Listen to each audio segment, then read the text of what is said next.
The copper in your phone's wiring, in the power grid, and in the servers that run the internet isn't just copper. It's 99.99% pure copper. That last fraction of a percent is what separates a functional modern world from a pile of useless gadgets. So, how do we achieve such impossible purity?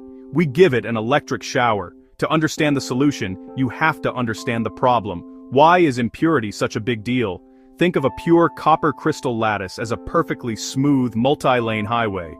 Electrons can zip through it at incredible speeds with no resistance. Now, drop in an impurity atom, an atom of arsenic, for example. This alien atom is a different size, it has a different charge, it's a gigantic pothole in our electron highway. It scatters the electrons, creating heat and resistance. In a power line, that means wasted energy. In your phone's processor, that means signal errors, slower speeds, and overheating. For high-tech applications, mostly pure isn't good enough, it has to be perfect. So how do you clean something at the atomic level? You can't use a filter, you can't use soap, you use the one force that acts on atoms directly, electricity. The process is called electrolytic refining, and it's the most precise metal spa on Earth.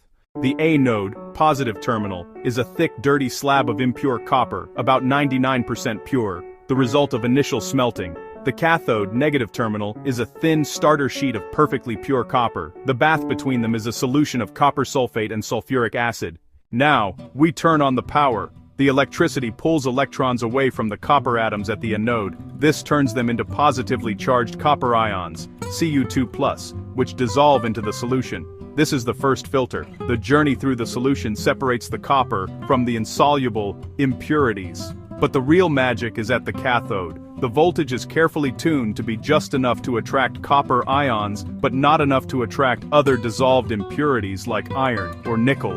They are left behind in the solution. It's a self-assembling, atomically perfect layer, an electric shower that only copper can pass through. After about 2 weeks, the impure anode has completely dissolved away.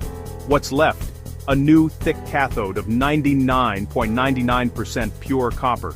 This is the material that gets drawn into the ultra-fine wires in your electronics and woven into the conductors that carry power across continents. And remember that anode slime? It's not waste, it's a concentrated sludge of gold, silver, platinum, and other precious metals that were impurities in the copper. This process isn't just about purification, it's the primary source for many of these rare elements, making it a cornerstone of recycling.